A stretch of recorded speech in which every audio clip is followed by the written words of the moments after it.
Salut tout le monde et bienvenue dans le Trail qu'on aime, le podcast des passionnés de trail. Je suis Alexandre Viol, animateur du podcast et je suis très heureux de vous retrouver pour un épisode qui s'annonce une nouvelle fois riche et passionnant. Sans plus attendre, laissez-moi vous présenter l'équipe de passionnés qui va m'accompagner aujourd'hui. À commencer par celui qui essaye d'engranger des heures de sommeil afin d'être prêt à assurer tous les suivis de course durant la semaine UTMB. Nicolas Martin, comment ça va ? Ça va très bien, je suis de retour dans le Trièvre depuis quelques jours après une quinzaine de jours dans la vallée de Chamonix pour enchaîner un petit peu le reco, notamment avec le team Brooks, une très belle semaine qu'on a passée du côté des sentiers italo-suisses et français. Voilà, et puis j'ai suivi à distance les beaux résultats de l'équipe et puis des différents athlètes présents sur Sierzinal, et hier on a eu un petit orage salvateur pour faire tomber un petit peu cette chaleur dans laquelle on vit depuis 2 mois. Tu seras accompagné par celui qui vient de nous claquer un très solide 2h48 sur la mythique Sierzinal en pleine prépa CCC.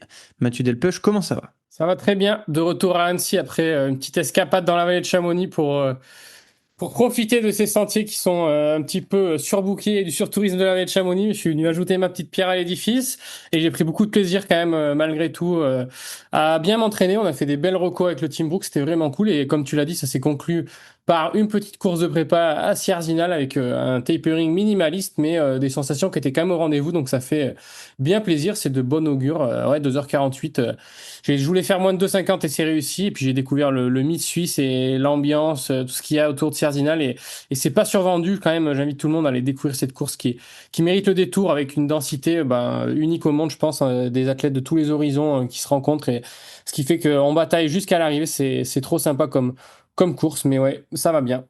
Enfin, celui qui se prépare à aller affronter la caillasse beldonienne dans quelques semaines sur l'échappée belle, Théo Robin, comment ça va ? Eh ben, ça va mieux après une belle intoxication à la flotte lors de Marocco CCC ce week-end qu'on a fait en 2 jours, et je pense que malgré le fait d'avoir fait attention à bien prendre dans les fontaines et à filtrer dans les ruisseaux avec une gourde, ça n'a pas suffi, et sinon je suis quand même très content d'avoir fait de belles et grosses semaines d'entraînement en montagne avec du coup la Reco CCC plus le tour des Aiguilles d'Arve en off avec des potes. D'ailleurs, je vous recommande, c'est vraiment un gros banger. Par contre, on est à l'opposé de ce qui se passe autour du Mont Blanc. Il y a personne, il y a juste quelques cairns. Les cartes de chaleur sont inexistantes, mais c'est absolument magnifique et c'est assez haut en altitude.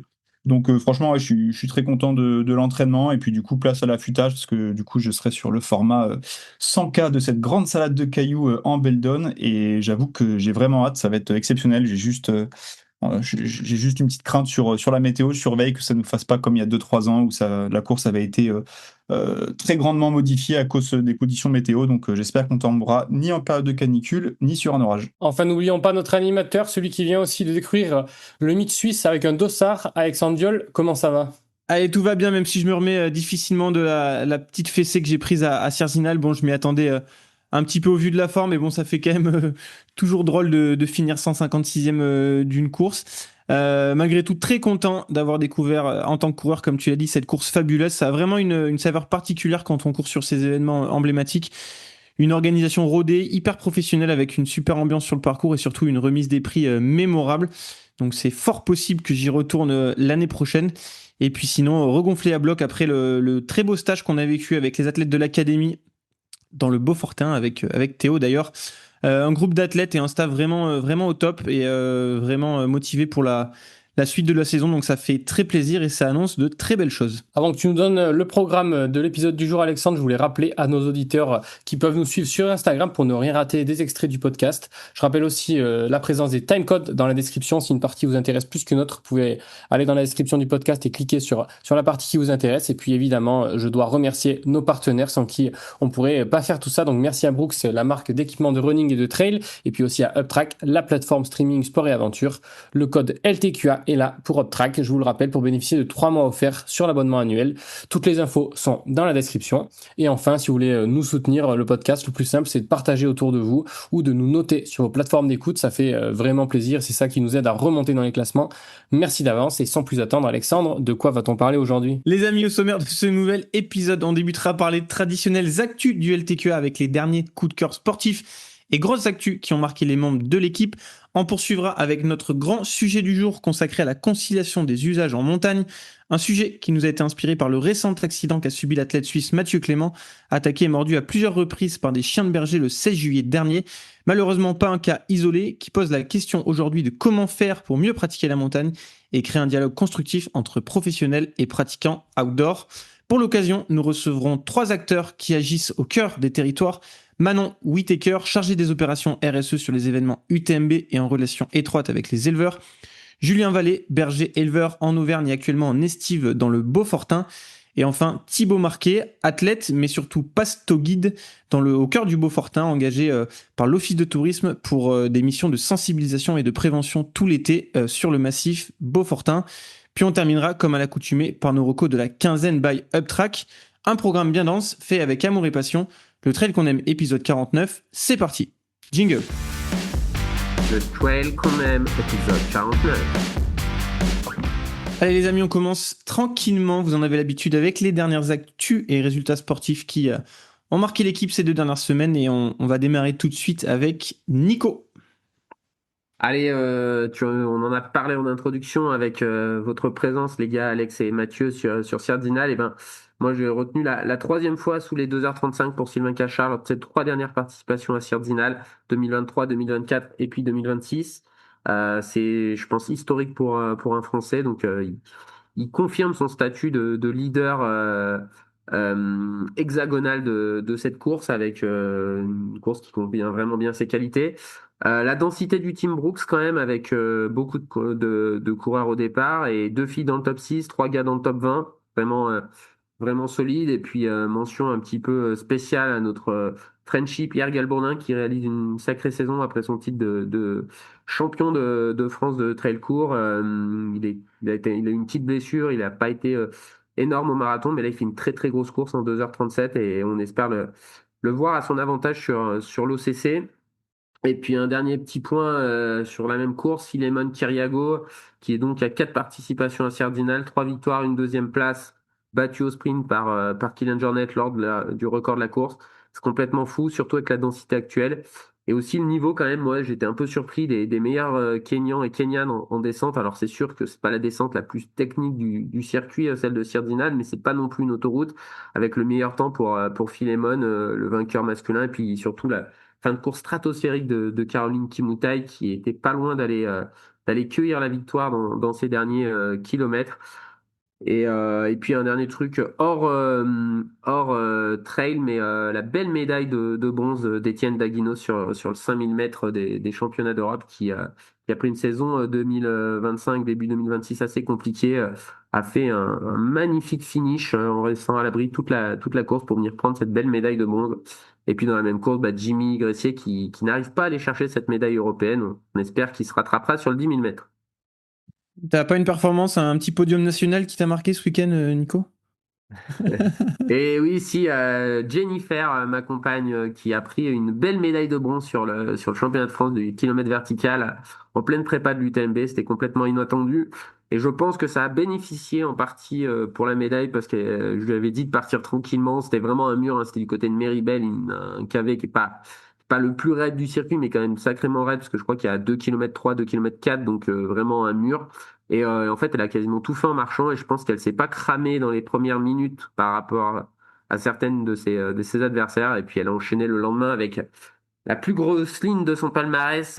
Bien sûr, je rigole, mais championne Auvergne-Rhône-Alpes, on en parle, puisque c'était la première fois qu'un championnat régional était organisé, ce qui nous a valu une remise des prix presque plus longue que la course. Voilà, Oui, on lui souhaite, elle est en grande forme, on lui souhaite de faire un bel UTMB après ces 175 km quasiment, et il y a beaucoup de choses qui peuvent se passer, mais en tout cas, la prépa s'est plutôt bien déroulée, elle est en forme. Oui, parce que sur le Méribel Trail, donc il y avait les championnats de France de kilomètres vertical, mais il y avait aussi les championnats Auvergne-Rhône-Alpes de trail. Si je dis pas de bêtises, sur le format Maratrail le lendemain. Sur le court et le long, sur le 25 et sur le 42, trail court et trail long. Donc elle est championne Auvergne-Rhône-Alpes de trail long, puisqu'elle a gagné le 42 le lendemain. fait. Magnifique.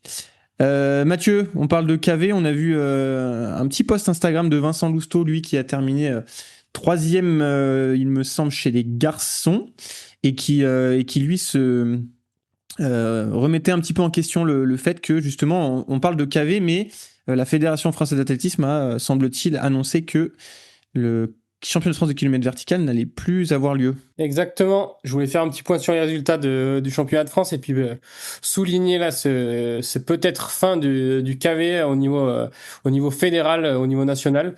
Donc on a vu une fratrie déjà aussi briller sur les podiums avec la victoire de Lucien Mermillon, le Jurassien, et sa sœur, elle, terminée deuxième derrière Christelle Dewaal et donc Jennifer Lemoine, la chair et tendre de Nico qui complète le podium féminin. Et chez les hommes, Théo Bourgeois termine deuxième, le collègue de chez Brooks, qui fait une belle course à 3 secondes de la gagne. Et puis le podium est complété par Vincent Lousseau qui s'est exprimé sur son Instagram pour parler de son exaspération de voir peut-être ce format s'arrêter au niveau national, parce que pour lui c'est quand même une discipline qui est très différenciante de ce qui est habituellement, et c'est ça aussi qui fait la richesse de notre sport, c'est qu'il y a plein de formats différents. Et le KV, c'est quelque chose qui demande des qualités particulières. Il y avait quand même pas mal de participation, il y a plus de 350 participants sur le championnat de France. Le KV de Chamonix, il y a près de 500 personnes, donc c'est une discipline qui vit encore. Et donc il n'y a pas de championnats internationaux qui sont reconnus, donc la FFA a annoncé que ça allait sûrement être la dernière édition, et donc c'est dommage pour ces athlètes qui ont des capacités particulières et qui méritent aussi de briller et d'avoir leur championnat de France. Et donc si vous voulez comprendre plus en détail les arguments de Vincent, je vous invite à aller lire son post Instagram. Théo, toi, qu'est-ce que tu as retenu ces 2 dernières semaines? Et bah, j'avoue que j'ai un peu moins suivi le trail et j'ai l'impression qu'il y avait un peu moins de compétition en dehors de Sierzinal que vous avez déjà évoqué avant. Il y avait quand même aussi la Swiss Alps 100 miles, qui est une course au cœur des glaciers suisses, qui était qualificative pour la Hard Rock et la Western, il me semble. Voilà, j'avais un pote dessus qui a fait une belle course, donc j'ai suivi un petit peu, mais il n'y avait pas de grands noms. Et moi, ce qui me hype un petit peu en ce moment, c'est pas ce qui s'est passé les 2 dernières semaines, mais c'est plutôt ce qui se passe le week-end prochain. T'en as parlé un petit peu de l'EB. Du coup, j'avoue avoir une affection particulière pour cette course, pour ce massif et pour cet orga à taille humaine. Et il y a une densité de ouf qui est annoncée avec plus de 100 coureurs avec un index UTMB de 660. Donc, je trouve ça assez impressionnant sur un ultra. En tout cas de cette taille-là, où au final il y a moins de 700 participants. Et puis on a surtout aussi des beaux Français qui sont favoris, avec notamment la présence de Ludovic Pomeray sur le 100 miles et de Louis Calais qui avait remporté l'Utoy. Et chez les femmes, il me semble que Manon Board sera au départ. Donc j'avoue, moi j'ai hâte de voir les 10 prochains jours qui vont venir avec l'enchaînement échappée belle UTMB. On devrait être bien occupé. Puis moi, je termine en retournant rapidement sur Sierzinal avec la magnifique performance de Nathan Vanner, le jeune Suisse qui, je crois, est passé senior cette année, donc qui est sorti des catégories espoir tout récemment, qui claque en 2h37 pour son premier Zinal et qui avait déjà impressionné tout le monde en prenant la 3e place du Cross du Mont Blanc fin juin.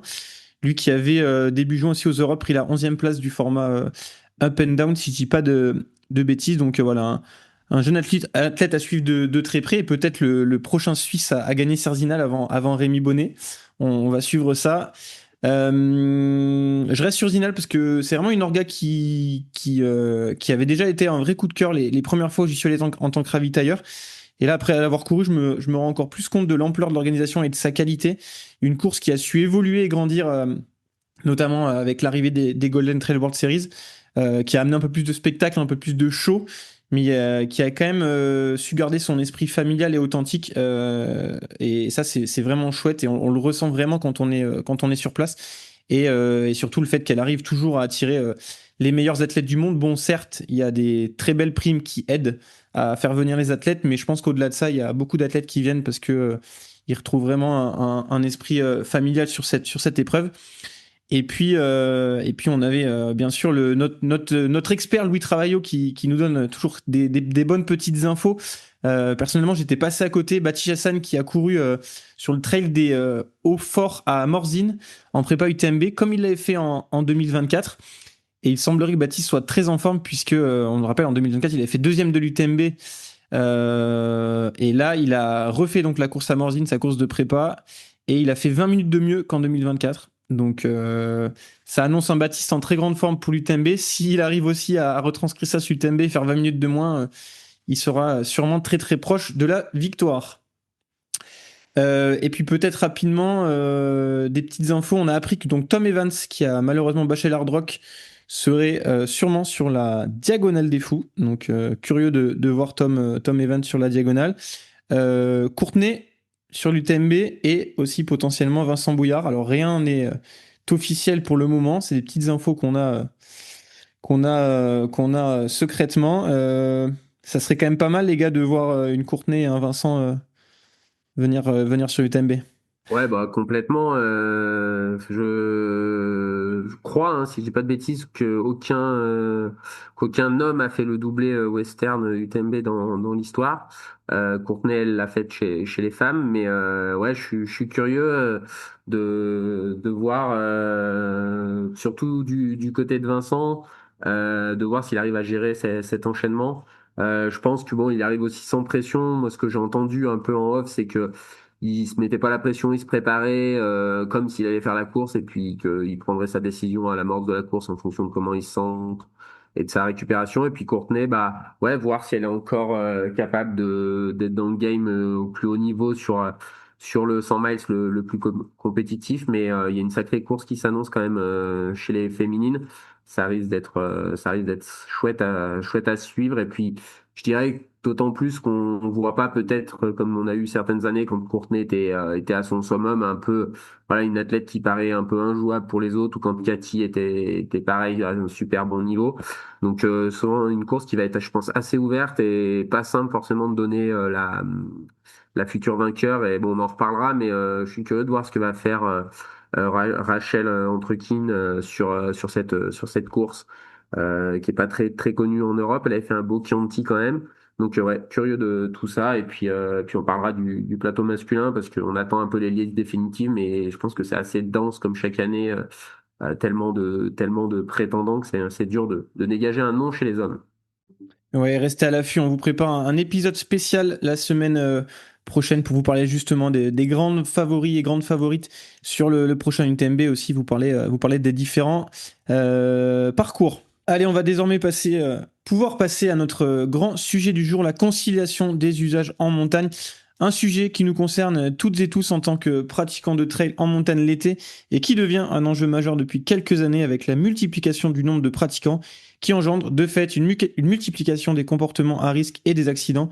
Ici, il ne sera pas question de blâmer tel ou tel acteur, mais bel et bien de créer un dialogue et d'entendre le vécu concret des différentes parties prenantes de ce sujet, que ce soit les pratiquants, nous, mais aussi des professionnels de la montagne, que sont les bergers, et enfin les organisations d'événements pour qui le sujet est central dans le bon fonctionnement de leurs manifestations. Et surtout, cette conversation a pour but d'éclairer un maximum de personnes sur ce sujet et sensibiliser aux bonnes pratiques que nous devons toutes et tous avoir en montagne. C'est pour cela qu'on a décidé d'inviter aujourd'hui Thibaut Marquet, pasto-guide, engagé par l'Office de tourisme d'Arèche-Beaufort pour échanger avec les pratiquants de la montagne et sensibiliser aux bonnes pratiques pour le respect des alpages et des espaces naturels. Thibaut est aussi athlète du team X-Bionic et notamment vainqueur de l'échappée belle. Nous recevrons aussi Manon Whittaker, traileuse, accompagnatrice en montagne et surtout chargée d'opération RSE au sein de l'UTMB Group. Puis enfin, nous recevrons Julien Vallée, un berger éleveur à la Magie des Bergers en Auvergne, mais actuellement en estive dans le Beaufortin. Ces trois personnes vont nous rejoindre et on va démarrer d'ailleurs dès à présent avec Manon qui va nous rejoindre. On va commencer par toi, Manon. Déjà, merci d'être avec nous et d'avoir répondu favorablement à notre invitation. Est-ce que dans un premier temps, tu peux rapidement te présenter et puis surtout nous expliquer un petit peu en quoi consiste ton rôle au sein de l'UTMB ? Ouais, bonjour à tous, merci pour l'invitation. C'est très très chouette de pouvoir discuter de ces différentes thématiques. Donc je m'appelle Manon Whittaker, je suis responsable environnement et inclusion sur le UTMB Mont-Blanc. Voilà, ça fait quasiment 2 ans que je suis sur ce poste et donc je m'occupe des événements en France, mais forcément le UTMB Mont-Blanc prend pas mal de temps d'organisation. Bon, on sait que le sujet des parcours, c'est souvent un casse-tête pour les organisateurs, car ça nécessite forcément un accord de passage sur un petit peu la moindre parcelle de terrain appartenant à un propriétaire privé. Toi qui es en relation directe avec les propriétaires, notamment surtout les éleveurs, comme tu me l'expliquais, à quel point c'est un enjeu sur un événement comme l'UTMB ? Du coup, il y a un peu deux deux thèmes un peu différents. Là, il y a les propriétaires privés. Et dans ce cas-là, on va avoir en fait un responsable territorial qui a tout le lien avec les communes, les propriétaires, etc. Donc ça, c'est traité aussi en collaboration avec les communes qui ont les informations concernant qui est propriétaire où, etc. Et puis après, moi, je suis un peu plus spécifique justement sur les alpages et les enjeux qu'il y a en alpage toute l'année. Et du coup, je suis en charge de les contacter, de voir est-ce qu'il y a des adaptations qu'on doit faire, peut faire selon les années, selon les conditions météo. Ça joue énormément aussi. Donc, il y a effectivement cette grosse phase de relation. Donc, il y a plusieurs choses à prendre en compte à ce sujet-là, sachant que dans le monde agricole, donc on apprend au fur et à mesure, mais en fait, il va y avoir 3 types de personnes qui sont pas forcément les mêmes, enfin avec 3 métiers. Donc, soit un propriétaire d'alpage qui a du coup la responsabilité à qui appartient cette parcelle d'alpage. Il y a aussi en deuxième les éleveurs qui, eux, sont propriétaires du troupeau, que ce soit de vaches ou de moutons. Et ensuite, il peut s'ajouter un berger qui, du coup, va garder le troupeau. Souvent, va être plutôt le troupeau de moutons. Et ces 3 rôles-là, des fois, c'est 3 personnes différentes, pas forcément la même personne. Donc, du coup, ça veut dire qu'il faut aller piocher énormément d'informations, sachez que c'est pas toujours les mêmes personnes qui peuvent nous donner les contacts des différents acteurs. Donc, par exemple, nous, on va avoir des liens avec la commune qui, des fois, peuvent nous dire quels sont les éleveurs qu'il va y avoir ou alors les propriétaires d'alpage. On est en lien aussi avec la SEA, qui est la Société d'économie alpestre, qui, elle, a les sections cadastrales en fait bien définies sur les parcelles et qui ont certains contacts, mais plutôt des éleveurs. Et le contact des bergers, là, c'est un petit peu plus compliqué parce que les bergers peuvent changer et d'une année à l'autre, mais aussi au sein de la même saison. Il peut y avoir un berger qui commence sur juin, juillet, puis un autre qui va faire août, début septembre. Et ces contacts-là, généralement, c'est uniquement l'éleveur ou le propriétaire du troupeau qui va pouvoir nous les donner. Donc voilà, donc ça fait beaucoup de personnes, beaucoup de contacts différents, et c'est ça qui rend un peu complexe des fois de pouvoir avoir les contacts de tout le monde pour donner les bonnes informations au bon moment. Tu arrives à estimer le nombre d'interlocuteurs que tu peux avoir, et j'imagine qu'en plus chaque année c'est en fait vous devez recontacter en permanence les mêmes personnes, quoi. Ouais, c'est ça. Donc c'est vraiment un travail chaque année avant l'organisation de l'événement, sachant que du coup ça fait France, Italie et Suisse. Donc c'est aussi à prendre en compte, et ça concerne, nous sur le côté français, on est à plus de 70. Et après, il y en a un petit peu moins côté suisse et côté italien. On va avoir une dizaine côté suisse selon les parcours, et un peu moins de 10 côté italien. Ça dépend aussi, par exemple, le parcours de la PTL qui va changer un peu d'année en année. Du coup, on va être plus ou moins en alpage sur ces portions aussi, quoi. Donc en tout, voilà, c'est c'est autour de 100. Et justement, quel dialogue vous entretenez avec les éleveurs dans ton cas particulier? Et est-ce que la situation elle a beaucoup évolué? On entend un petit peu dire que de plus en plus de professionnels de la montagne sont un petit peu réticents aux grosses organisations. Est-ce que c'est vraiment la réalité, ou je suis curieux de savoir quelles relations tu entretiens justement avec ces éleveurs? Je pense qu'on rentre au-delà juste de parler de grosses organisations d'événements. En fait, on va rentrer dans le contexte plus global de la fréquentation qu'il y a, surtout estivale, sur notre sport, que ce soit en randonnée, en trail, en VTT. En fait, on rentre dans ce contexte-là où pendant toute la saison, et sur les différents alpages, potentiellement, il y a de plus en plus de monde qui va être à la rencontre de ces différents troupeaux. Donc ça dépend un petit peu les personnes. Il y a des personnes avec qui on a des échanges très réguliers qui sont justement très constructifs sur qu'est-ce qu'on peut faire nous aussi à notre échelle, plutôt sur la partie aussi communication, parce que ils se disent qu'on est des très bons relais de bons gestes, de redonner le contexte, qu'est-ce qu'un alpage, etc. Donc cette année, on a fait un gros effort là-dessus pour se dire bah oui, on est aussi responsable, alors pas forcément de mot éducation, mais de la sensibilisation des pratiquants au moins de trail qui vont aller sur les alpages, même en dehors de nos courses, hein, que ce soit en entraînement, en reconnaissance, etc. Donc ça, on a pas mal d'échanges avec certains, soit bergers, agriculteurs. Julien en fait partie. Lui, il a vraiment à cœur d'avoir ce rôle de sensibilisation et du coup, on échange pas mal sur quels sont les messages à porter, avoir les bonnes consignes aussi, parce que nous, on n'est pas experts de ce domaine-là. Donc, du coup, être sûr que les messages qu'on passe sont les bons. Donc pour ça, la SEA aussi qui a fait un gros travail, notamment avec la carte Pasto Quesaco, Matpactou, etc. Et du coup, on a fait des messages et des vidéos de sensibilisation avec eux pour que ce soit justement eux qui transmettent en fait les messages et qui les portent, mais que nous on diffuse du coup plus largement. Et ensuite, je crois que l'autre question c'était quelle démarche, quel fonctionnement on a. Jusqu'à présent, en fait, ce qui marche le mieux pour l'instant pour les contacter, que ce soit l'éleveur ou le berger, ça reste le téléphone parce que ils sont sur le terrain quasiment tout le temps. En tout cas, les bergers, c'est le cas. Du coup, la meilleure façon de les contacter, c'est de les appeler. Il y a aussi l'enjeu que selon les alpages, mais il n'y a pas forcément de réseau. Donc, quand c'est ce cas-là, généralement, on essaye de passer plutôt par le propriétaire du troupeau, donc l'éleveur. Et ceux-là ont un peu plus souvent les accès aux mails, et dans quel cas on fait un doublon appel, mail ou SMS de ce type-là.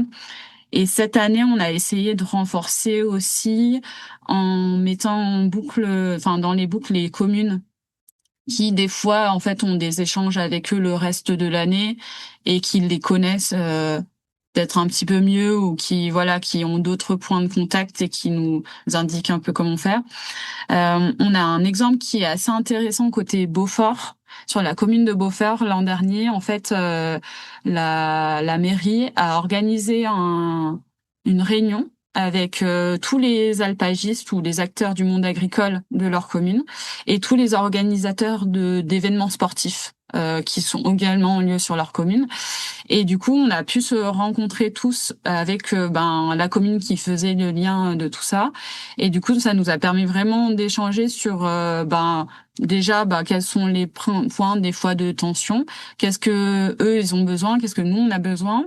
Et on a défini une stratégie pour mieux communiquer, qui est définie en lien avec la commune, qui porte aussi le fait que eux ils ont besoin sur leur territoire, ils valorisent toute l'activité agricole, mais également les événements sportifs qui font vivre cette commune-là. Donc en fait, je trouve ça vachement intéressant que les communes aussi commencent à nous permettre d'avoir plus de liens et de se dire que c'est pas chacun de notre côté en fait qu'on a besoin de travail. Moi, j'avais pas vraiment une question, mais plus repréciser, parce que tu es passé assez rapidement dessus, mais en fait, faut se rendre compte que les alpages accueillent des animaux qui sont pas que des animaux, on va dire, locaux, c'est-à-dire qu'on voit souvent, on va prendre plus des vaches par exemple, mais les vaches qu'on voit dans les bâtiments l'hiver dans le Beaufortin et qui vont manger dans les alpages au-dessus, ça oui, c'est une partie, mais il y a aussi pas mal d'animaux qui viennent de l'extérieur des territoires, particulièrement les moutons.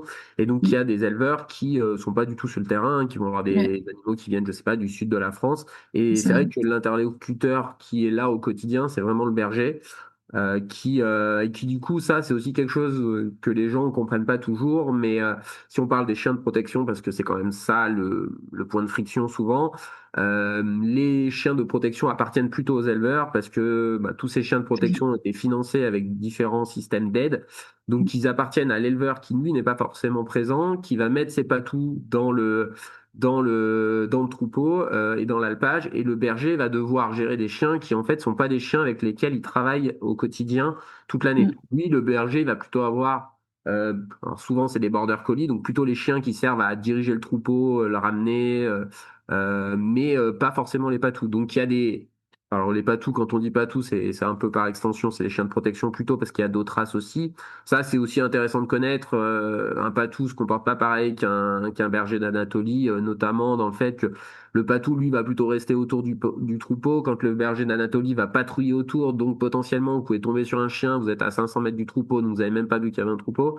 Donc ça, c'est assez important de connaître aussi tout ce genre de choses. Et notamment, des fois, je vois les gens qui s'énervent contre le berger. Oui, mais le berger, en fait, des fois, si les chiens, ils sont pas bien dressés, alors oui, c'est sûr qu'il les voit tous les jours au quotidien, quand il est dans l'alpage, mais c'est pas vraiment ses chiens. Et ça, c'est quelque chose que faut aussi comprendre en tant que pratiquant, c'est que ben il y a des contraintes qui sont assez fortes et à ça s'ajoutent d'autres contraintes. Le berger qu'on va recevoir nous l'expliquera mieux, mais souvent c'est pas toujours le cas, mais les moments de tension souvent assez fortes avec les chiens, ils ont lieu aussi quand notamment à partir de maintenant, quand les meutes de loups commencent à emmener les petits sur le terrain parce qu'ils peuvent se déplacer.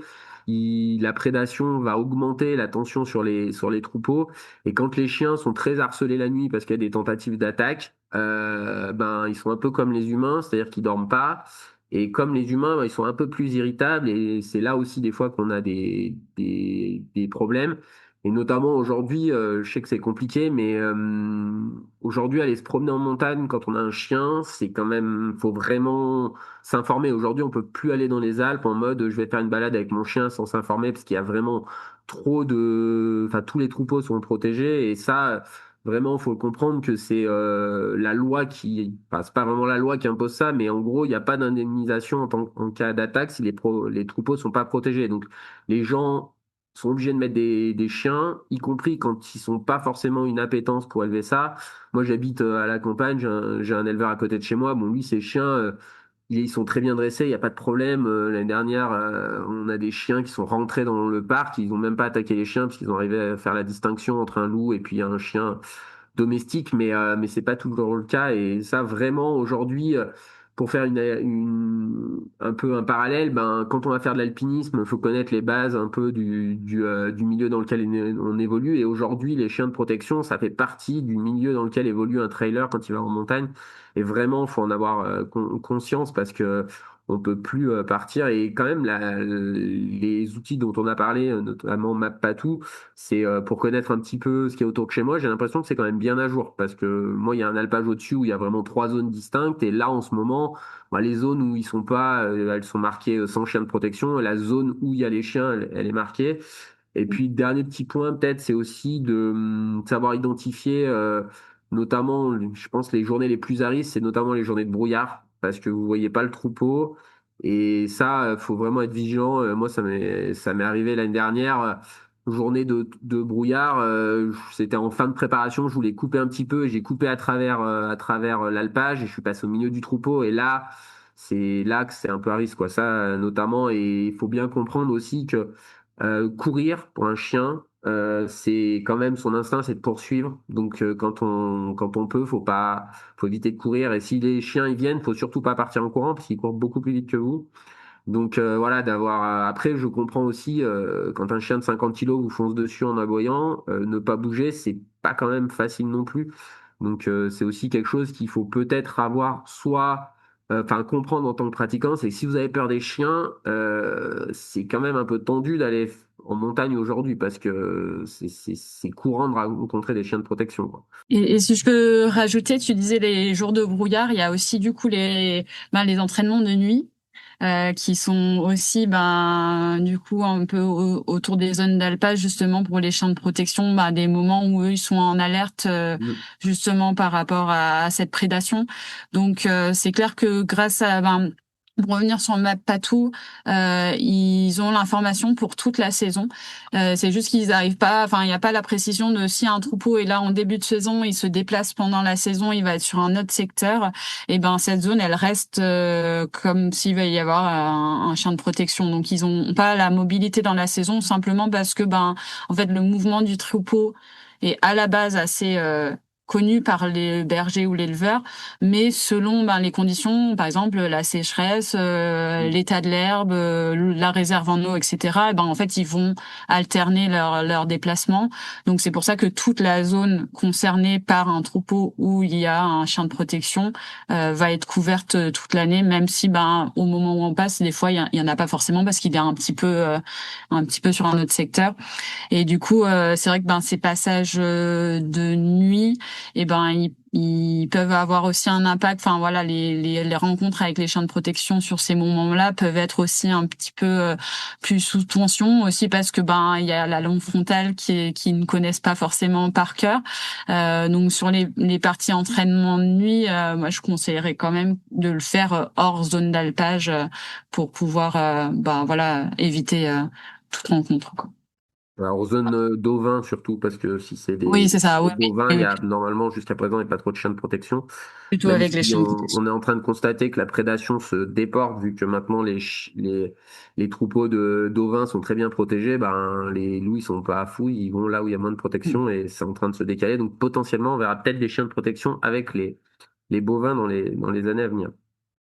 Et peut-être revenir rapidement sur comment les relations elles ont évolué au fil du temps. Est-ce que la multiplication des pratiquants fait que les tensions peuvent aussi un petit peu plus arriver et justement, alors, c'était le but de ce podcast aussi, créer du lien et de la discussion entre les différentes parties prenantes. Tu nous l'as dit qu'il y avait des communes qui faisaient qui commençaient à mettre en place ce boulot-là. Toi, avec la vision un peu plus organisationnelle, comment les relations, elles te semblent évoluer? Alors moi, j'ai pas 10 ans de boîte encore, donc donc j'ai pas forcément toute l'évolution. Mais je vois que ce qui se passe, du coup, il y a ce gros point de rencontre entre pratiquants, hein, de manière globale, donc randonneurs, trailers, vététistes, enfin tout pratiquant de montagne, et les troupeaux qui sont gardés par des chiens de protection. Donc ça, c'est vrai que ça catalyse pas mal d'attention parce que souvent ça va être aussi des rencontres que si ça s'est mal passé, les gens vont vite monter au créneau sur les réseaux sociaux, etc. Donc ça canalise pas mal d'attention, mais de l'expérience et des échanges avec les différents acteurs, il y a quand même d'autres enjeux qui sont clés et qu'il faut aussi commencer à traiter et à sensibiliser. Ça va être notamment l'eau. Sur les différents alpages, il va y avoir des abreuvoirs pour les vaches, il y a des arrivées d'eau, etc. La ressource en eau, elle est ultra compliquée pour ces différents acteurs. On le voit encore cette année, on est sur une année quand même avec beaucoup de sécheresse. Et en fait, si eux n'ont pas accès à l'eau pour leurs troupeaux, typiquement on prend un troupeau de vaches, ça veut dire qu'il n'y a pas de production de lait ou alors elle est fortement diminuée. Et dans ce cas-là, ça impacte directement eux leur production, de lait, de fromage, etc. Et donc économiquement, ça fait un impact direct. Donc du coup, il y a cet aspect-là qui nous a été soulevé. On échangeait pas mal avec Guillaume Mollard qui a un alpage de vaches au truc. Et pour lui, la question de l'eau, c'est une question majeure aussi parce que du coup, il a pas les chiens de protection, mais son enjeu, premier, c'est vraiment cet accès à l'eau. Et le deuxième, ça va être tout ce qui est équipement privé, donc type cabane de berger, etc. Où là, les gens savent pas trop à qui c'est, ils connaissent pas vraiment les règles, etc. Donc ils ont vite des personnes qui vont aller s'abriter dans ces cabanes de berger ou alors faire leurs besoins autour parce que ça les cache un peu du flux d'autres randonneurs ou coureurs.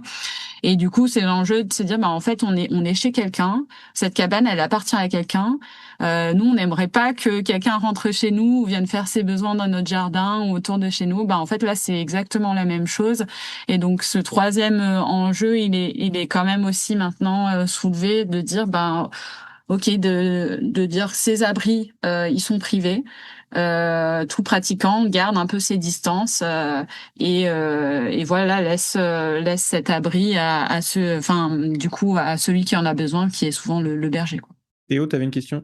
Ouais, moi j'avais une petite question. Déjà, merci beaucoup pour les explications. Je pense que c'est un enjeu qui est très important pour qu'il y ait un bon partage du territoire en montagne. Moi, je pense que j'ai quand même l'habitude de checker un petit peu sur Mapmatou ou sur Kezako Où sont les troupeaux, enfin en tout cas où peut y avoir des zones pastorales, donc je regarde un petit peu en amont. Je connais à peu près les règles de bonne consigne. J'ai déjà fait quelques mauvaises rencontres et puis aussi pas mal de bonnes rencontres. Et moi, j'avais une petite question, c'est est-ce qu'il y a une réglementation sur la proximité des troupeaux et des alpages par rapport aux sentiers, notamment les sentiers balisés type GR? En gros, pour illustrer un peu mon propos, au mois de juin, j'ai fait une sortie dans les Aravis. On était sur une descente sur une piste 4x4, donc on était trois, tout se passait bien.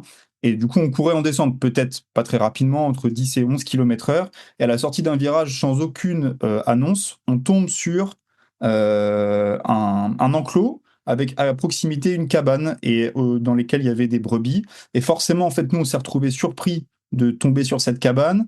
On n'était pas dans l'enclos, mais du coup, le patou, il était évidemment il pensait qu'il y avait un danger, donc on s'est fait un peu secouer, même s'il n'est pas sorti de l'enclos. En tout cas, il faisait son taf de dissuasion. Et je me demandais, est-ce que c'est pas possible, ou est-ce qu'il pourrait pas y avoir une réglementation de, ok, bah, quand il y a un GR qui est balisé, peut-être que le grillage ou le troupeau, on l'éloigne en tout cas, quand c'est dans un enclos, c'est éloigné d'au moins 50 mètres, par exemple, de l'enclos pour éviter les confrontations qui sont très proches. Et la proximité fait peur et crée du coup des problèmes. Alors que je me dis que si la cabane, elle était au milieu du champ, sous un arbre, le patou, il n'aurait pas été alerté et nous, on serait passé tranquillement, quoi. Je pense que peut-être que Julien aura aura meilleure réponse que moi là-dessus. Je peux donner les éléments moi avec tout ce que j'ai récolté comme information.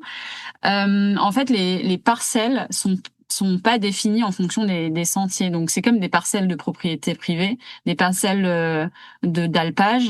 Et ben en fait, c'est défini un cercle et dedans comprennent les chemins. Donc historiquement, ces parcelles ne sont pas calquées sur les sentiers, et donc c'est pour ça qu'on va retrouver, dans certaines situations, des troupeaux qui sont soit sur le sentier, soit vraiment juste à côté, et qui font en sorte qu'il y ait ces différentes situations-là. Donc ça, c'est à ma connaissance historique sur la définition des parcelles. Et du coup, effectivement, c'est maintenant dans les faits que eux, ils ont le droit de mettre les troupeaux où ils veulent et peuvent aussi dans ces parcelles. Ouais, en fait, il y a plusieurs éléments. Il y a déjà, si tu multiplies 50 mètres fois le nombre Oui, de oui. mètres linéaires de sentiers, ça fait une énorme perte de ressources quand même exploitables. Et en 2026, je connais pas la situation de tous les alpages, mais pour ceux que je connais, c'est vraiment la grosse galère. Il y a vraiment pas d'herbe. Et là, aujourd'hui, il y a des vrais questionnements sur est-ce qu'il va pas falloir descendre les animaux beaucoup plus tôt que d'habitude? Et ce qui veut dire utiliser les fourrages d'hiver beaucoup plus tôt parce que je vous fais pas un dessin, s'il n'y a pas d'herbe en montagne, il n'y a pas d'herbe non plus en plaine. Donc il y a ça. Ensuite, il y a des choses pour connaître un petit peu, parce que chez moi, il y a ce cas-là. L'infrastructure, notamment l'eau, elle est sur le sentier. Et donc en fait, l'accès aux abreuvoirs, elle est sur le sentier. Donc il n'y a pas forcément trop de solutions. Après, est-ce que je pense qu'il faut aussi avoir cette compréhension-là qui est de comprendre que on a quand même quelques limites en tant que pratiquant, et notamment peut-être celle de pas être tout le temps dans la découverte, parce que moi je le vois, je cours au quotidien chez moi, en fait j'ai pas de mauvaise rencontre, parce que vu que je vais courir tous les 2 jours, chez où est le troupeau, et donc du coup ouais, peut-être se dire l'été, dès qu'il y a les moutons, alors c'est sûr que c'est complexe parce que les moutons ils sont rapidement là dès que le terrain est exploitable après la neige, mais c'est vrai que aujourd'hui, mai, début juin, c'est quand même, je pense, vraiment les périodes qu'il faut un peu cibler quand on va aller découvrir des nouveaux territoires, parce qu'il y a quand même moins ces contraintes-là. Et après, on en a parlé au début, mais il y a en gros, il peut y avoir 3 types de propriétaires en fait au niveau des alpages. Il peut y avoir du propriétaire privé. Donc là, lui déjà, il a dit, ok, je laisse passer le sentier, parce qu'il pourrait très bien dire, non, passez plus chez moi. Il y a ce premier élément. Le deuxième élément, c'est que ça peut être pas la propriété de la commune. Donc, je prends l'exemple de chez moi.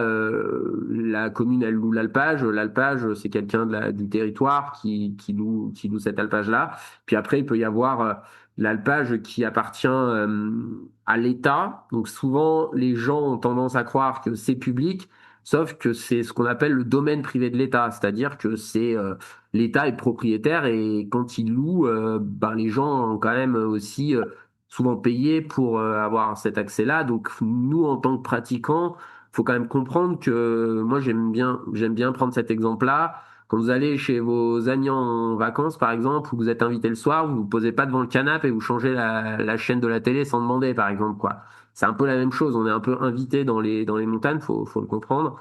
Enfin, sauf si vous êtes propriétaire de l'alpage, c'est autre chose, mais, mais voilà. Donc, je pense que ça, c'est quand même un élément aussi qu'il faut comprendre, et notamment par rapport au fait que, ok, j'ai pas vécu une expérience chouette, parce que je suis tombé sur un patou qui aboie, tout genre de choses, et je comprends tout à fait que quand il y a un animal de 50 kilos qui vous jappe à 2 mètres, même s'il y a une grille qui fait 1 mètre, bah, ça, on se sent pas forcément protégé.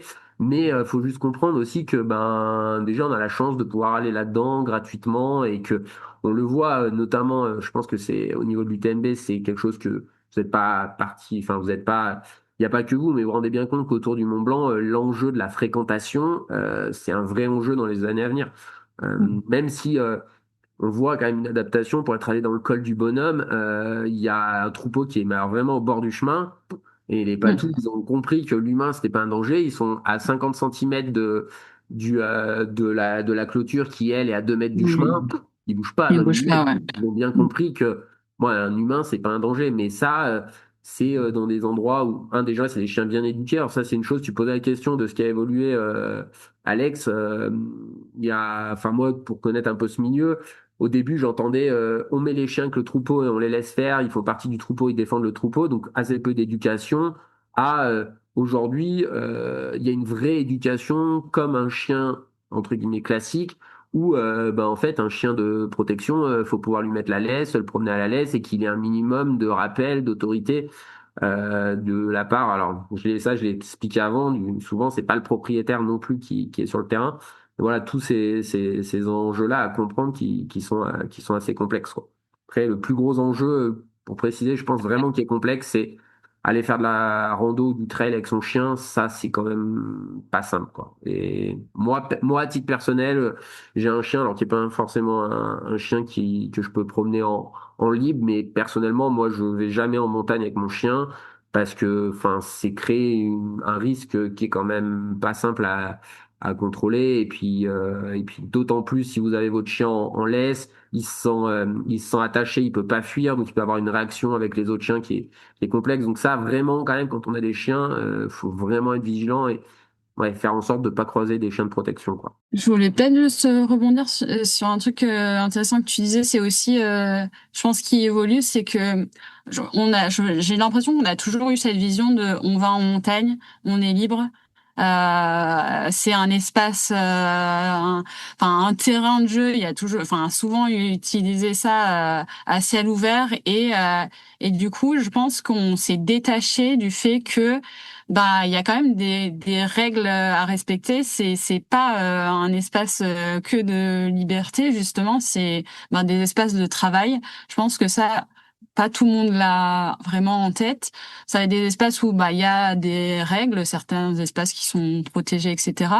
Enfin, justement, ce fait que quand on y va, c'est la priorité, elle n'est pas à nous et à notre activité, etc. Et de se remettre en tête, qu'est-ce qui se passe ici, qui sont les différents acteurs de la montagne, hein. On parle alpagiste, mais il y a les gardiens de refuge, ça va être un petit peu les mêmes choses. Et de se dire qu'en fait, avant tout, eux, ils utilisent cet espace comme espace de travail, alors que nous, on vient pour notre loisir de manière générale, et de remettre un peu la priorité sur voilà, quels sont les bons comportements à avoir, mais aussi les relations qu'on a, parce que si forcément on est plusieurs à aller en montagne, et que à chaque fois que on croise des bergers ou voilà des éleveurs, etc., c'est une relation un peu conflictuelle, qu'on les considère pas autour de leur travail, qui en plus, hein, on va pas le redire, mais où il y a pas mal de contraintes et que c'est vraiment pas tous les jours facile. Et forcément, en fait, ça, même en relation en fait humaine entre les différents acteurs, ça vient s'amplifier. Et je pense qu'il y a vraiment cette notion de se dire, ok, quand je vais en montagne, il faut que je sois quand même informée de où je vais. Mais comme quand je définis mon chemin, je pars en général pas la fleur au fusil. J'ai regardé mon itinéraire, etc. Et de mettre un peu dans dans nos habitudes de dire je regarde s'il y a un troupeau, je regarde où sont les accès à l'eau qui sont souvent soit sur le parking, etc. Si c'est en refuge et que je dors en refuge, voilà, j'arrive à l'heure prévue aussi pour le repas, c'est un minimum de rester. Enfin voilà, c'est un peu tous les bons codes de remettre un peu nous notre activité en fonction des activités les métiers de chacun, quoi. Juste, je rebondis un dernier truc, mais je pense aussi, moi, ce que je constate, c'est que ce qu'on parlait, ce terrain de jeu, c'est aussi de. Alors, moi, c'est peut-être ma sensibilité, je viens d'un milieu quand même rural et j'ai des gens autour de moi dont c'est le métier, mais c'est aussi de s'intéresser aux gens. C'est-à-dire que nous, on court toujours un peu au même endroit avec ma compagne. Elle a eu une mauvaise rencontre avec les chiens cette année, pas les chiens de protection, mais d'autres chiens. Je suis tombé dessus. Enfin, moi, ça s'est bien passé, mais heureusement, il y avait le berger, j'ai discuté et juste discuter avec le gars. Ça permet aussi des fois qu'il te présente les chiens. Quand les chiens te font une fois, deux fois, si tu vas régulièrement au même endroit, ils te connaissent un petit peu, mais c'est pas toujours évident. Et puis on l'a pas précisé, mais des choses évidentes. On parlait de la ressource en eau, mais on se baigne pas dans les abreuvoirs et compagnie, quoi. Parce que d'autant plus qu'on a mis de la crème solaire et compagnie sur soi, donc bon, ça paraît évident, mais voilà, des fois c'est bien, ça permet d'avoir accès à de l'eau à des endroits où il n'y en a pas trop, et on pense que prendre un peu d'eau s'il y a un robinet, c'est pas trop grave. Par contre, allez pas vous baigner et prendre l'eau et polluer l'eau des animaux, quoi. Et c'est pour ça qu'on doit un petit peu toutes et tous se responsabiliser, aussi bien nous que aussi les organisations qui prennent ça en compte et qui essayent de mettre en place des actions pour sensibiliser. Et c'est sûr qu'on imagine aussi que toi, Manon, tu dois avoir un boulot qui doit être assez prenant et peut-être parfois assez frustrant de se dire que tel ou tel trailer ou pratiquant a eu un mauvais comportement, et ça peut peut-être anéantir aussi des années de travail et de dialogue avec un éleveur ou un propriétaire. Donc c'est vraiment à tout le monde si on veut continuer à bien profiter tous ensemble de la montagne, de se respecter et surtout de se responsabiliser, quoi. Ouais, quand on tombe sur des chiens qui sont mal éduqués, je pense que c'est ça, pour le coup, c'est complexe, hein. Il y a pas. Après, on retient souvent, voilà, il y a eu un accident. Bon, après, il y a des milliers de contacts enfin, peut-être pas des Mm. milliers, mais des centaines de contacts chaque jour, et globalement, la majorité des contacts se passent bien. Et ce qui est le plus complexe, c'est quand même souvent, les gens, quand ils ont une mauvaise expérience, il y a aussi une peur des chiens qu'il a, le chien, il le sent. Je sais que moi, ça m'est arrivé d'avoir un chien qui vient t'aboyer à 20 centimètres des mollets, t'es au milieu de la montagne. Bon, là, je comprends bien que quand on dit aux gens, faut pas bouger. Oui, enfin bon, si t'as pas d'expérience un peu des chiens et tout, c'est quand même pas. Enfin, la peur, c'est pas non plus quelque chose qui se maîtrise. Donc, je pense qu'il faut aussi que, de l'autre côté, les gens puissent entendre que, ouais, quand il y a. Je pense que ça, c'est peut-être plus global, mais quand il y a des endroits avec des gros enjeux, faut quand même des chiens qui soient vraiment éduqués, capables de bien se comporter en présence d'humains, parce que voilà, le chien pas très équilibré qui est au fin fond d'une vallée où il passe deux touristes dans l'année, c'est pas trop grave. Celui où il en passe autant que sur l'UTMB, bon, après, autant que sur le passage du Tour du Mont Blanc, globalement, si le chien se comporte pas très bien, ça va durer 2 jours, hein. Aussi, quoi. C'est ça. Bon, malheureusement, on aurait aimé vous accueillir tous les trois en même temps avec Julien et Thibaut. Ne vous inquiétez pas, auditeurs, auditrices, on vous réservera des petits entretiens avec eux, mais on pourra pas le faire là en présentiel de tout le monde. Merci beaucoup, Manon. Je sais pas si tu avais des choses à rajouter à ce qu'on s'est dit. Non, merci pour les échanges. C'est vrai que c'est des sujets très d'actualité, très denses. Et puis j'espère que Julien pourra aussi apporter sa vision terrain, parce que du coup, selon nos pratiques et nos activités, on a aussi des visions assez différentes. Donc c'est très chouette d'arriver à avoir différents angles de vue sur ce sujet. Nous, ça nous permet d'apprendre aussi au quotidien et d'adapter aussi nos messages et nos pratiques. Donc merci pour cette invitation. C'était très intéressant. Avec plaisir. Et peut-être juste pour terminer, je me l'étais noté, il y avait une mini polémique la dernière avec le passage de la PTL où un éleveur avait, je sais plus si c'était un éleveur ou un berger, avait menacé de mettre son troupeau de brebis sur le parcours. Cette année, tout semble tout semble OK pour que ça se passe bien? On fait tout pour, hein. L'an dernier aussi, hein. C'est jamais la situation qu'on souhaite avoir, hein, pour être complètement franche. Nous, c'est vraiment une situation qui nous met qui nous met pas bien. On est humains aussi, après tout. Donc là, on a effectivement fait en sorte que cette année, c'est un sujet qu'on a mis vraiment en priorité. Mieux adapter justement nos moyens de contact. C'est là où d'identifier qui est le propriétaire de l'alpage, qui est l'éleveur, qui est le berger, et de réussir à cibler sur chaque portion qui est où. On a fait un gros travail là cette année là-dessus, donc on espère vraiment que ça se reproduira pas pour le bien de tous. On espère aussi. Merci beaucoup Manon et puis à bientôt. Merci, à bientôt. Coucou, c'est Alexandre. La communication avec Julien n'étant pas facilitée par le réseau téléphonique en montagne, je lui ai posé quelques questions sur WhatsApp auxquelles il m'a très gentiment répondu en vocal. À travers ses réponses, il nous parle notamment de son rôle en tant qu'éleveur berger, des relations qu'il entretient avec les organisations de trail, des réalités auxquelles il fait face avec l'augmentation du nombre de pratiquants outdoor en montagne l'été et du devoir d'échange entre les différents acteurs pour une meilleure conciliation des usages en prônant le s'adapter ensemble. Il nous parle aussi de l'évolution assez lente des solutions mises en place pour faciliter la bonne continuité du pastoralisme face au mouvement de population qui afflue aujourd'hui en montagne. Enfin, il termine par un témoignage franc et ouvert sur les bonnes pratiques à avoir pour que chacun puisse profiter de cet espace ensemble. Je vous laisse avec les vocaux de Julien et on se retrouve juste après. Bonjour à tous, alors moi c'est Julien Vallée, je suis berger éleveur, on est berger et éleveur, on a les deux casquettes, les deux chapeaux comme j'aime bien dire.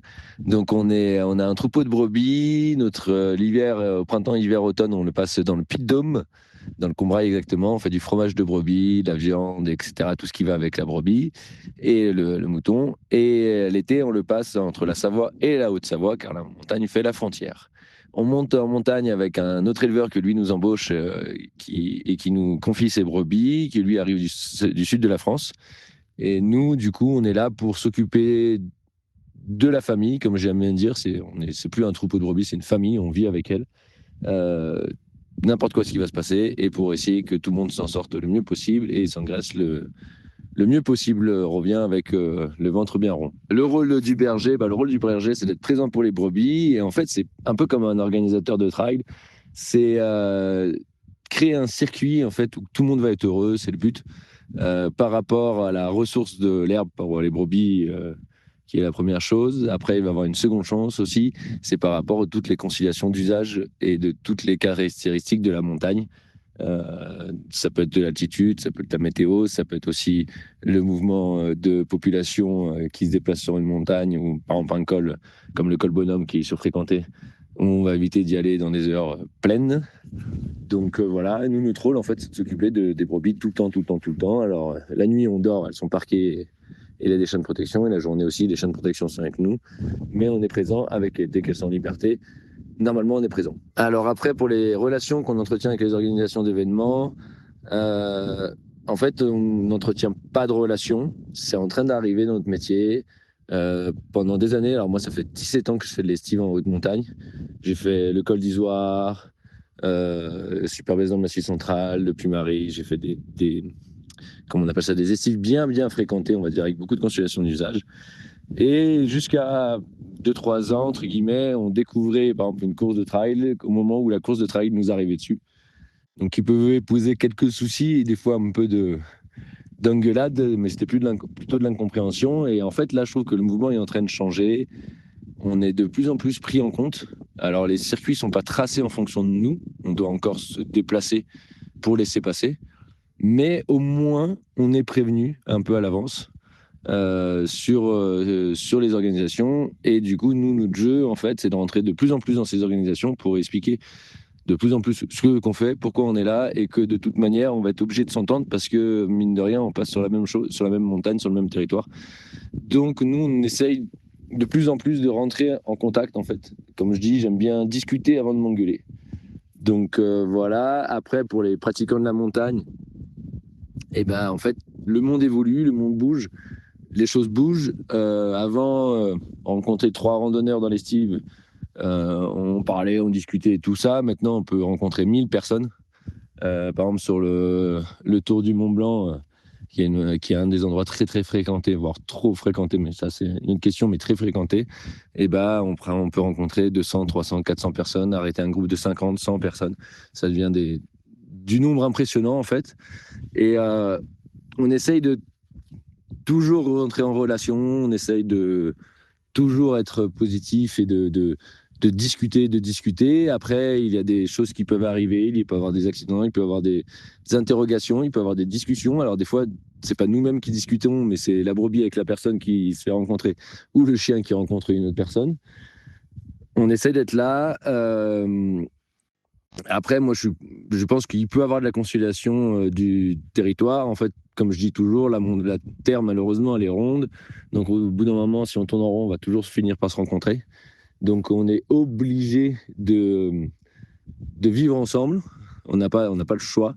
Donc, en fait, soyons heureux de vivre ensemble plutôt que malheureux de vivre ensemble. C'est dans l'esprit qu'on essaye de partir et pour faire la conciliation du jage et pour arriver à s'adapter ensemble. Et la meilleure des choses, c'est qu'il faut écouter chacun, en sachant qu'il va avoir des contraintes pour tout le monde. Et en fait, ce qui s'est passé depuis, on va dire, 5-6 ans, c'est qu'on a ce qu'on appelle du tourisme de masse, mais on a une masse, un mouvement de population qui est en train de changer, la canicule, de la chaleur en bas, le sport qui se développe en haute montagne, l'accès aussi, des fois, du coup, qui fait en sorte que le nombre se démultiplie. Et en fait, moi, comme je dis, maintenant, c'est pas un groupe qui se déplace, c'est une ville entière qui est en train de se déplacer en montagne.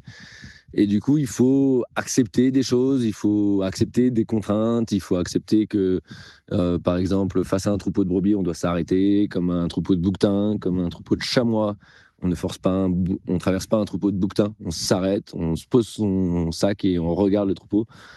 Il y a des choses comme, c'est pas parce qu'on dit qu'il y en a pour 2h30 pour aller au sommet qu'il faut faire 2h30. Non, une réussite en montagne, c'est que la montée soit la plus longue possible.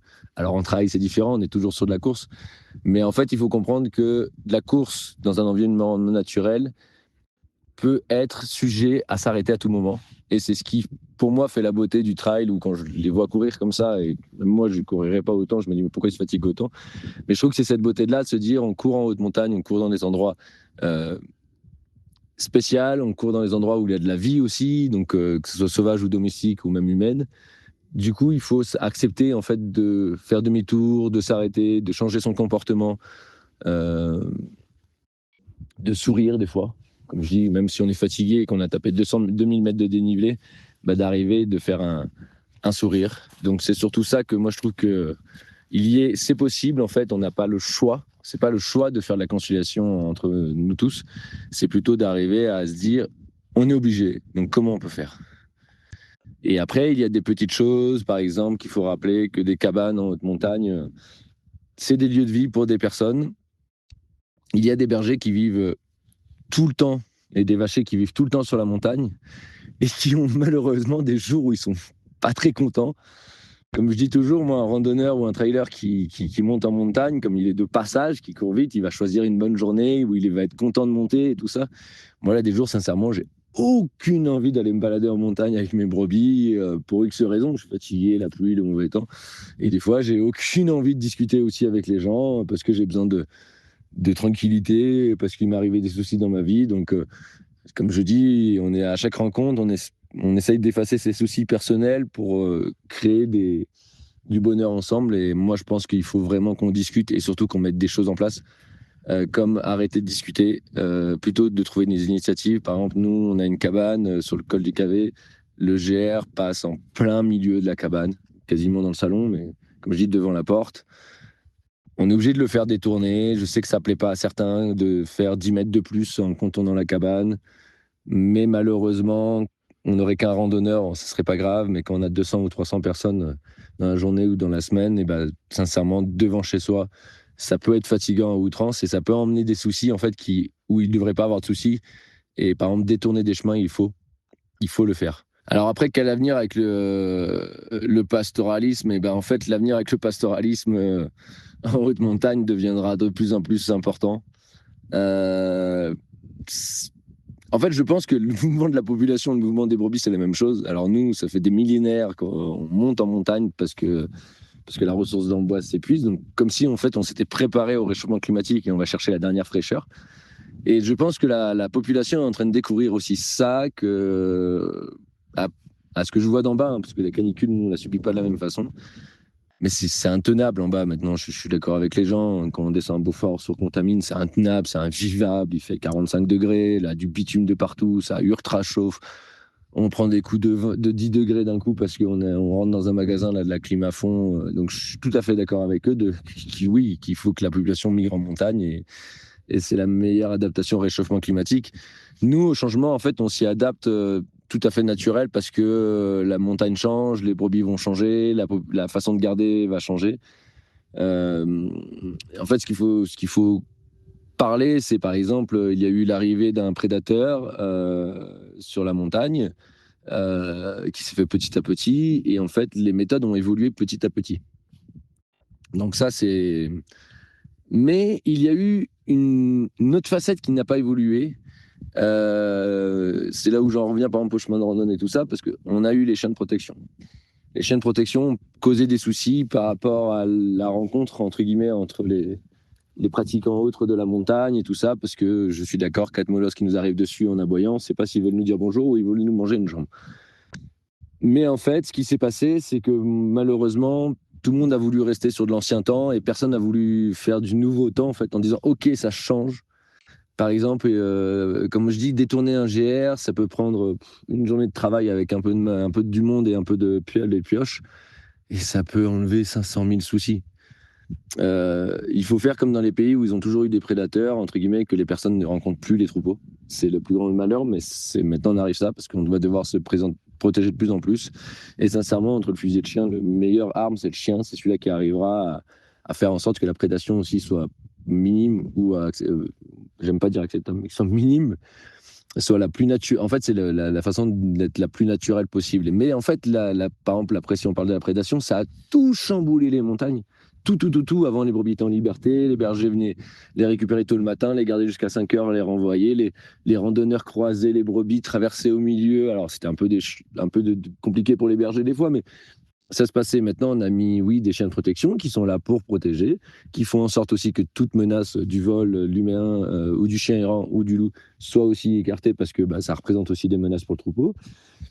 Mais en fait, on a oublié d'adapter aussi le monde qui arrive, les façons de faire, les façons de créer des chemins. On n'a jamais bougé des chemins alors qu'il faut bouger tous les chemins en fait d'une montagne.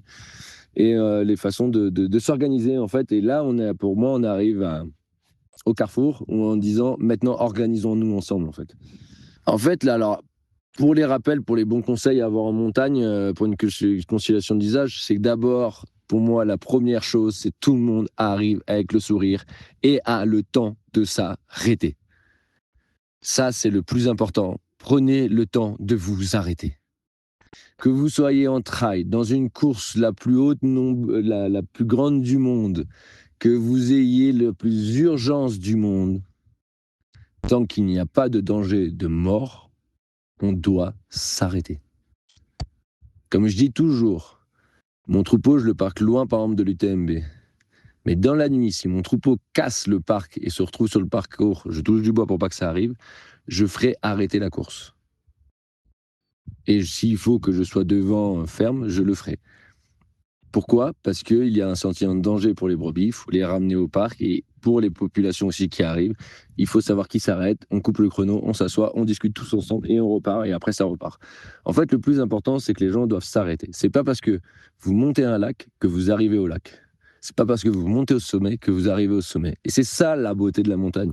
Souvent, moi, en 17 ans avec les brebis, j'ai appris une chose, c'est que dans ma tête, je me planifie des organisations de la journée, on va monter là, et les brebis me font l'inverse, ou la météo m'a tout chamboulé, ou j'ai vu un troupeau de bouquetins qui était calé là-haut, alors je veux pas les déranger, je chamboule, ou j'ai vu un groupe de randonneurs arriver avec 14 chiens, donc je me suis dit là, on va arriver au conflit, donc ça sert à rien. Donc en fait, il faut arriver à prendre le temps, à s'arrêter, à laisser passer les brebis. Après, par rapport à tout ce qui est chien de protection, il faut penser qu'il y a des millions de rencontres qui se passent bien. Et il y a quelques centaines de rencontres qui ne se passent pas très bien. Et ces centaines-là, tout le monde y travaille. la DTT, nous bergers. En fait, ce qu'il faut penser, c'est quand on commence à arriver au moment où on a plus peur que nos chiens posent un problème que le loup nous prédate. Et pour moi, c'est là le carrefour. Ça veut dire que il faut penser que, par exemple, quand je suis sur le Tour du Mont Blanc, je ne fais plus la sieste. Je fais des journées de 6 heures jusqu'à 22 heures tous les jours et tout ça.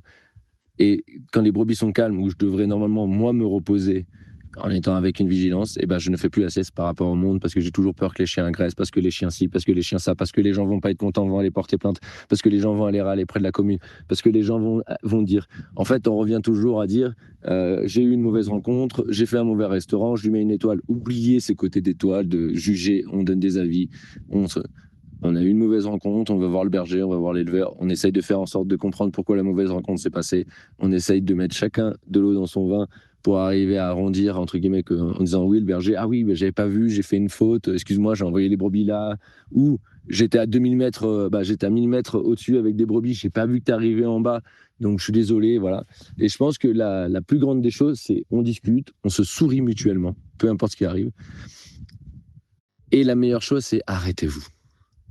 Prenez le temps de regarder la montagne. Prenez le temps des choses. Moi, j'ai vu en 17 ans un rythme s'accélérer en montagne, alors qu'en montagne, pour moi, c'était le rythme le plus routinier, le plus tranquille possible par rapport, en fait, à l'arrivée, entre guillemets, d'un mouvement, en fait, où la montagne, c'est l'ultra rapide. Je peux comprendre, pour un trailer, j'en suis tout respectueux des trailers qui sont capables de faire des dénivelés qui, pour moi, sont inimaginables, avec une force mentale que des fois je me retrouve dans des moments où j'ai plus de jambes, j'ai plus rien et les brebis me font, entre guillemets, me donnent une force mentale qui me font avancer et ça je le comprends tout à fait. Et je comprends, je trouve ça magnifique comme sport et tout ça. Mais la seule chose, on le fait pas dans une salle de sport. On le fait en montagne. On le fait dehors. Donc si vous voyez un bouquetin sur le chemin, arrêtez-vous, laissez-le passer tranquillement. Si vous voyez des brebis, arrêtez-vous. Si vous croisez le berger, on s'arrête. Un petit bonjour, comment ça va? Je peux passer? Les chiens, ça va? Ouais, le berger va dire, range juste tes bâtons. Ok, nickel. Je passe pas en courant. Je passe en marchant. C'est comme si j'arrivais devant vous en courant. Et une chose aussi, quand vous discutez avec le berger, ça me fait toujours sourire. Arrêtez de courir sur place. Je peux comprendre que ça vous casse vos élans, mais vous nous fatiguez. Mais voilà, en fait, pour moi, les meilleurs conseils à avoir, c'est en fait devenir content, heureux. On est heureux de se rencontrer. On prend le temps de se rencontrer. On prend le temps de discuter. On peut poser des questions. Il y a un souci, on se rencontre. On a nos numéros de téléphone. Maintenant, vous avez plein d'applications. Vous pouvez voir où sont les troupeaux et tout ça. Après, il y a une chose où là-dessus, moi, je serais intransigeant et je vous le déconseille fortement. Et normalement, il ne faut pas trop le dire. S'il y a un troupeau de moutons, vous n'êtes plus avec un chien. Le chien est interdit sur les estives. Je vous le déconseille fortement pour votre chien, pour mon chien, pour notre entente. Il faut savoir que nous, en montagne, on peut partir, par exemple, je fais manger le côté Beaufortin. À partir du 10 août, je passe de l'autre côté, Contamine. Beaufortin, venez avec vos chiens. Il n'y a plus de brebis. Il n'y a plus de chien de protection. Mais sachez que votre chien, avec tout le respect que je lui dois et que c'est un amour le plus possible, est un prédateur pour mon chien de protection. Car il doit combattre aussi le loup, les chiens errants et les chiens de randonneur aussi, des fois qui partent aux brebis et qu'il y a eu des dérochements pour ça. Donc, l'entente chien, protection, chien de randonneur, on a beau être les meilleurs dresseurs du monde, on leur demande que ça soit un petit bout de laisse qu'ils voient pour considérer que c'est pas un prédateur. Et sincèrement, c'est quasiment impossible. Donc je pense qu'on arrive à un moment avec une prédation du prédateur qui augmente. On doit commencer à mettre des chiens de protection, on va dire. On diminue même les chiens face aux touristes de masse, mais on doit en avoir. On peut plus faire sans. On n'aura pas le choix. En fait, si on me dit, par exemple, il faut enlever les chiens, je dirais non, j'enlèverai pas les chiens et je monterai toujours. Parce que c'est notre meilleure arme, c'est nos meilleurs alliés. C'est un peu comme si vous me dites, demain, il faut enlever tous les gendarmes et les policiers de France. Non. Il nous les faut, sinon c'est le bordel. Alors prenez le chien de protection comme un gendarme. Il peut être très agressif et se montrer très fort, mais il peut être un doux, un agneau. Prenez le temps de discuter. N'hésitez pas à contacter les bergers, les éleveurs, tout ça. Si vous avez un souci, même si des fois ça se passe bien, mais surtout, prenez le temps de vous arrêter et qu'on discute tous ensemble avec un bon petit sourire. Et sincèrement, en 17 ans, j'ai fait des rencontres dans ma vie qui ont été les plus impressionnantes et les plus belles. Je me suis même marié avec une fille, ma femme qui est venue me rencontrer en montagne. alors sachez que chaque rencontre en montagne, on est dans un endroit complètement fou et qui sont magnifiques. Et après, on se respecte mutuellement et on discute. Et c'est là où je veux en revenir, c'est ce qu'on est en train de faire avec l'UTMB. On discute de chacun sa vision pour arriver en fait à vivre avec une vision commune. On s'est simplifié la vie et on a fait la même chose avec Thibaut Marquet qui a gentiment répondu à mes questions en vocal. Merci à la technologie et surtout merci au Mathieu du montage. À travers ces réponses, Thibaut nous explique en quoi consiste son rôle de pasto-guide, depuis combien de temps les communes mettent ce type d'initiative en place et quel impact concret cela a sur la population, quelles sont les solutions concrètes qu'il est possible de mettre en place pour une meilleure conciliation des usages, et enfin un petit rappel à des bons conseils à avoir face à un troupeau de vaches ou de brebis, et surtout face à un chien de protection. Un témoignage qui vient très bien compléter ceux de Manon et de Julien. Bonne écoute. Salut à tous, du coup moi c'est Thibaut Marquet, athlète pro chez X-Bionic en trail et en parallèle pasto guide dans le Beaufortain. C'est un nouveau métier qui a été mis en place cette année par l'Office du tourisme d'Arèche sur la demande de la commune pour faire de la médiation en montagne, c'est-à-dire prendre les infos terrain par rapport aux agriculteurs principalement, mais aussi bergers, chiens de protection, gardiens de refuge, etc. Et dans un second temps, arpenter les sentiers pour voir ce qui s'y passe, quelle fréquentation on a, quelles choses perturbantes on peut voir, et du coup aborder les gens pour les sensibiliser justement à ce qu'on peut et ce qu'on peut pas faire en montagne. Voilà, en règle générale, c'est un peu ce métier-là. Voilà, d'un côté, voir les acteurs locaux, d'un autre côté, les usagers. Tout le monde a besoin l'un de l'autre, les uns des autres. Et du coup, l'objectif, c'est vraiment de trouver la meilleure cohabitation possible sur ces terrains un peu méconnus et avec une très hausse forte de la fréquentation actuellement. Du coup, à ma connaissance, il y a déjà quelques années que ce métier existe. En Vanoise, ça fait 7 ans par exemple. Des financements ont été trouvés par l'intermédiaire des parcs et des réserves pour mettre ça en place. Nous, ici, un petit peu moins dans le Beaufortain. Et quel impact positif sur la responsabilisation des pratiquants en montagne, c'est pas palpable. Après, nous, on a vraiment des échanges positifs avec les gens qui repartent généralement avec quelques connaissances en plus.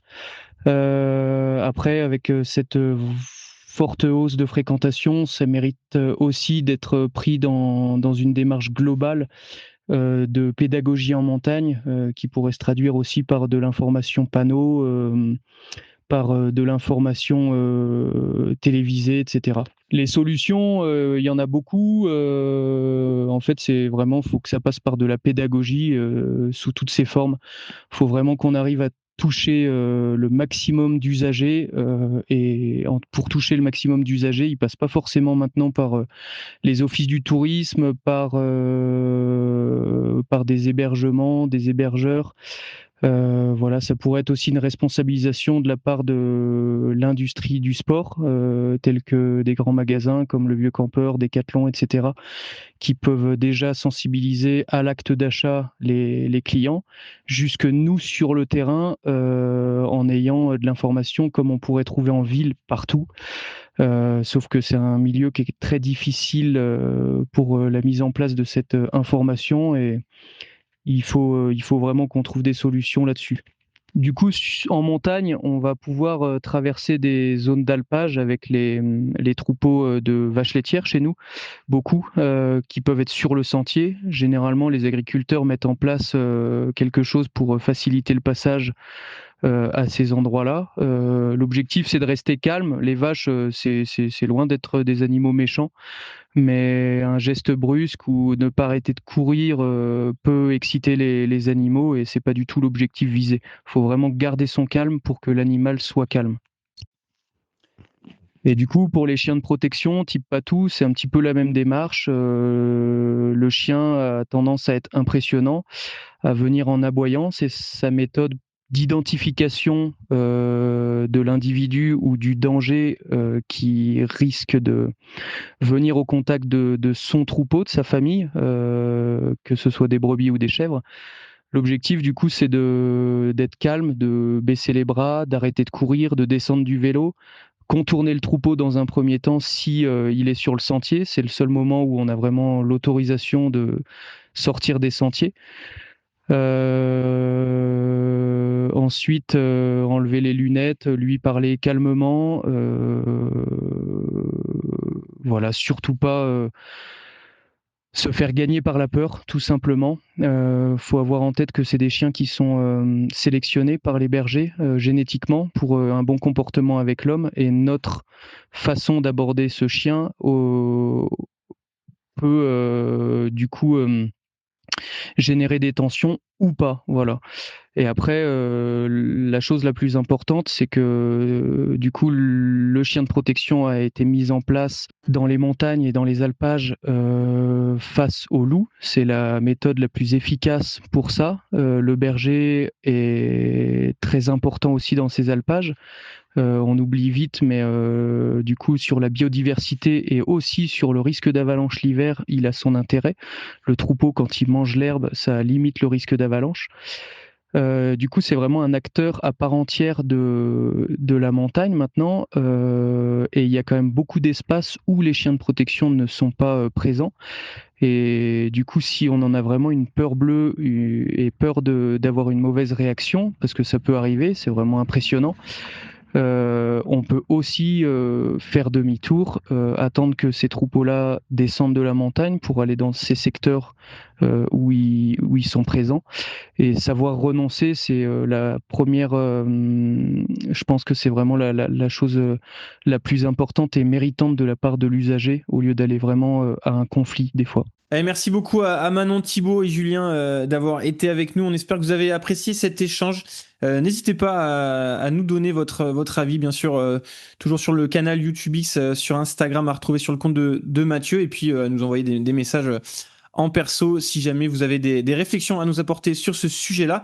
On va pouvoir passer à notre dernière rubrique de l'épisode, les recos de la quinzaine by Uptrack, et on commence tout de suite avec la reco de Théo. Allez, on commence tout de suite avec la reco de Théo. Ouais, finalement, j'ai changé ma reco parce que hier, j'ai regardé le début de l'excellente série de France Télévisions sur Léon Marchand qui s'intitule Léon au-delà de l'or. Et du coup, on y voit le quadruple champion du monde s'entraîner post-JO. Et en plus, ce qui est très cool, c'est que c'est filmé par son père. Ça m'a fait un peu penser à la série docu d'Orelsan parce qu'en fait, il y a pas mal d'inside et de moments off. Mais bon, version évidemment un peu plus sportive. C'est un banger, n'hésitez pas à aller le regarder. Ouais, 3 épisodes qui sont sortis là, dispo sur YouTube. Je les ai regardés aussi pas plus tard qu'hier, et c'est vrai que c'est une série qui est hyper immersive dans le quotidien de Léon, et c'est vraiment très chouette à regarder. Nico, ta reco? Une reco du moment, entre guillemets, une enquête d'Arte qui se nomme Glacier, enquête sur une disparition. Un très beau reportage sur les glaciers et surtout tous les enjeux qui en découlent. Donc les guerres de l'eau, les risques inhérents aux glaciers qui peuvent chuter. On a entendu parler, je me rappelle plus du nom de la vallée, mais qui est assez proche, qui est l'une des vallées dans lesquelles passe le Witch Trouble, où il y avait eu un énorme effondrement en 2025. Et puis pour ceux qui sont allés du côté du Tour du Mont Blanc récemment, la route souvent entre Courmayeur et Arnouva est coupée. Et ça, c'est à cause du glacier de Plain-Pacieux, et ils en parlent dans le reportage, donc très très intéressant, et tous les moyens disponibles, et puis aussi des enjeux plus autour de la guerre de l'eau en Asie centrale, entre les pays qui ont les glaciers et puis ceux en aval qui ont besoin de cette eau-là. Donc toutes ces tensions qui vont pas manquer de se multiplier dans les années et les décennies à venir. Mathieu, ta reco? J'en ai pas. Allez, puis moi je termine avec ma reco, c'est la page Instagram qui s'appelle We Are Sorbet Citron. C'est une page Instagram de 2 cracks du montage et des scénarios complètement loufoques et hyper bien produits.